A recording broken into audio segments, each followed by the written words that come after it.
Now that I've cracked, I think all the Ikoria that I was going to crack for now, and got some singles, all that good stuff. I've got another 12 packs left, but I'm gonna wait. I'm gonna keep those for rotation. And so I've got 2 more rounds of builds. I've got an Umori build. This is selection 1. Taking Yarok out of selection 2 and into selection 1. So it's really going to be, and I'm going to pick creature for Umori. Each non-9 card in your starting deck shares a card type. So these are going to be creatures, artifact creatures, enchantment creatures, but it won't matter that much because it's all about the fact that they're creatures. And then Umori is not an ETB, even though I'm on blue. So I really won't care about anything that allows me to bring Umori back to my hand. And Umori's claim to fame is spells you cast of the chosen type cost 1 less to cast, which means that your artifact creatures are going to be really helpful, and then anything that's got at least a 1 colorless mana in front of it is going to be really helpful. And then of course your rock, which rocks, and I built it with selection 2 already, which was a lot of fun in my opinion, is doubles your ETB triggers.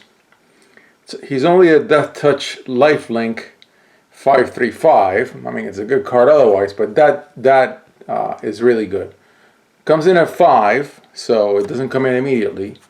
But yeah, that's going to be this deck. It's going to be Yarok with Umori as a companion. Now the first group of cards that are really, I think, kind of voted themselves into the deck are the Yarok ETB cards. And Kuruga is one of them. It's a 5-drop. Kuruga's ETB is really good. I mean, it's great as a companion, although I'm not sure with the 3-drop nerf if it's better to put it in your deck than to use it as a companion. I'm not completely sure. I mean, I guess effectively the 3-drop extra is your tutoring cost. Yeah, you could look at it that way. And you would have had to pay 3 or 4 to put in a tutor card in this deck, which you would have had to draw. So I get that. That's fine. Kuruga's ETB is fantastic. I mean, when I've tested with Kuruga, you have to be really careful that you don't draw like 10 cards and you don't have enough mana to cast more than 2 of them. Then you gotta discard a bunch of cards. Now this is, everything in here is a creature, and if for some reason I forget that and it's not a creature, I'll take it out. But I've looked at this selection thoroughly. I think I have. So yeah, this is the ETB contingent, and of course I'm gonna do just a look through the first round, maybe see things that really fit, and then go into build mode in the next video. Okay, so of course I'm going for things that have a 1 or more in here. Anything that's like a blue-black, it's gonna have to be really, really good for me to want to include it. Okay, so ETB Amass, ETB Land, ETB Tapper, Draw, Amass, Proliferate. I'm on Proliferate for sure. Tapper, Draw. Make something flying, give it a counter. So I will get 2 creatures that don't fly, flying counters. If it was with Yarok. Draw 3 cards and put, I mean, and I'm not gonna seed the graveyard because I don't have any instants or sorceries. I cannot reanimate. I can't really get anything out of my graveyard except what's unstapled on my creatures. So I'm going to avoid that altogether. So anything that lets me look at the top of my library and do something with it, but then put it back into my library, that's what I want. Okay. Return target creature an opponent controls. Yeah, that's disruptive. That's nice. Create a food token, then you can sack a food token and target player loses 3 life. It's good. Destroy target creature or planeswalker an opponent controls. That I will get to do that twice with Yarok. Exile target card from an opponent's graveyard. Get it to do it twice. Again, always striving for at least a 1 up there in the casting cost. Amass 1 when it enters. When it enters, Amass enters, everybody sacrifices something. When it enters, A creature gets -2/-2. This is not going to be so great in Commander, so I'm going to say no to it, even though it's an ETB. So yeah, I'm picking out things that I think are not going to be good, even if they have an ETB. Destroy target creature and opponent controls. Yeah. So you'll have to sack each creature.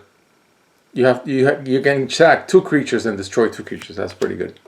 Massacre Girl, I'm putting her in here, man. This is good. I love this card.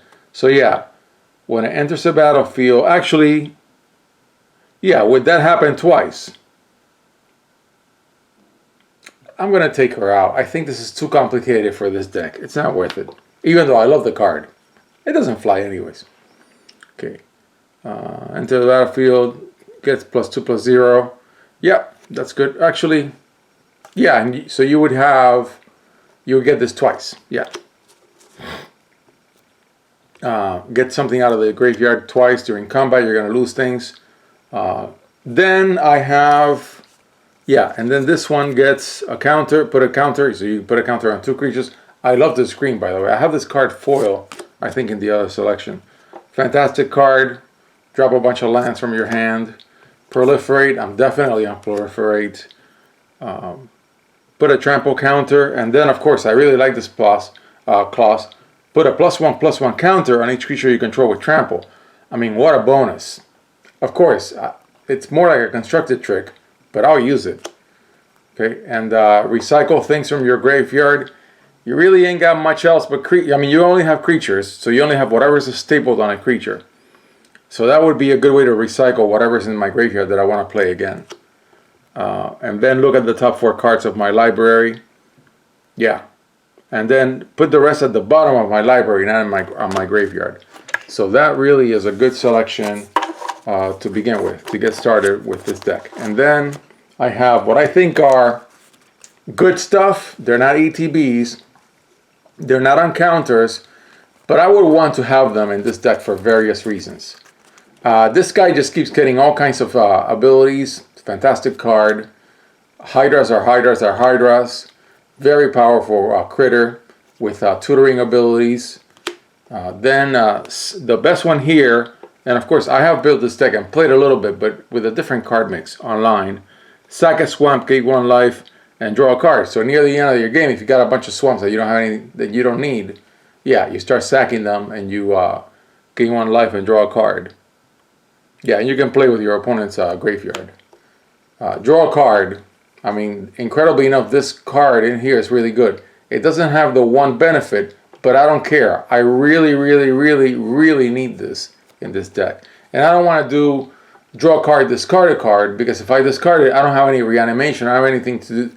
It's harder. It's much harder for you to get anything out of the graveyard in this deck with all creatures. So incredibly enough, this card I think is very good in this deck. I'm going to try to have as much flying as possible.